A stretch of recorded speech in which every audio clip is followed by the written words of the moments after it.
सद्गुरू श्री ब्रह्मचैतन्य महाराज गोंदवलेकर यांचं प्रवचन 2 एप्रिल.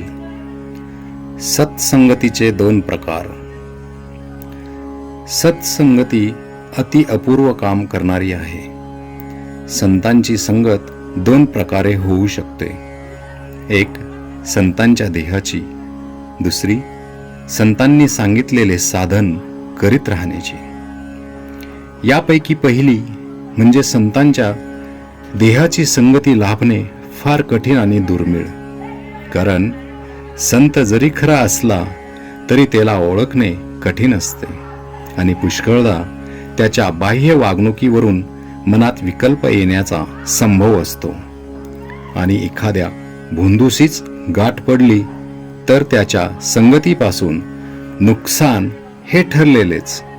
म्हणून पहिला म्हणजे संतांच्या देहाच्या संगतीचा मार्ग हा पुष्कळदा धोक्याचा ठरण्याचा संभव असतो.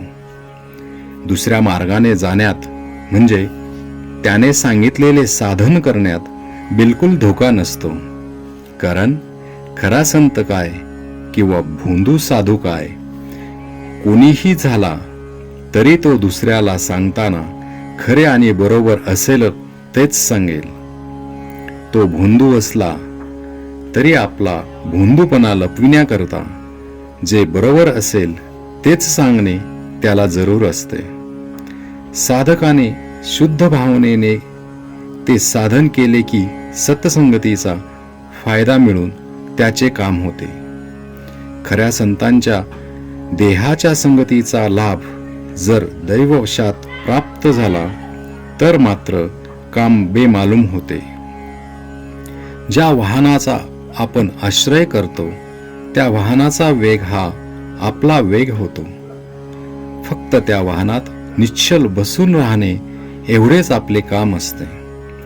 तसे आपण खऱ्या संताजवळ नुसते पडून राहावे. संतांच्या संगतीत आपली कृती अशी काहीच नसते, नुसते अस्तित्व असते.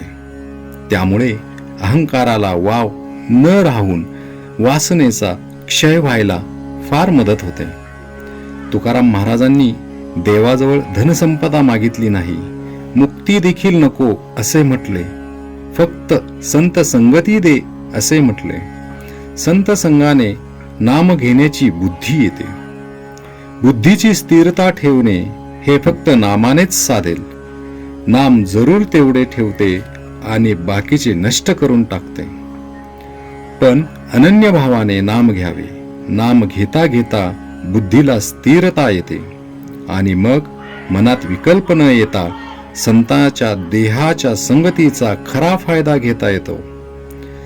सत्संगतीत कष्टाशिवाय ईश्वर प्राप्ती होते. संत संगतीत साधने आपोआप होत असतात.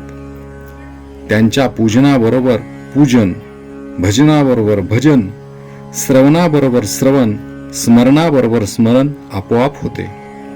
सत्संगतीत स्वतःची विस्मृती होते आणि नामस्मरण घडते. म्हणून प्रयत्नाने संत संगती करावी. तिथे प्रारब्ध आणू नये. सत्संगतीत राहून नाम घेतले तर देहबुद्धीच्या कोंडीतून बाहेर पडता येते.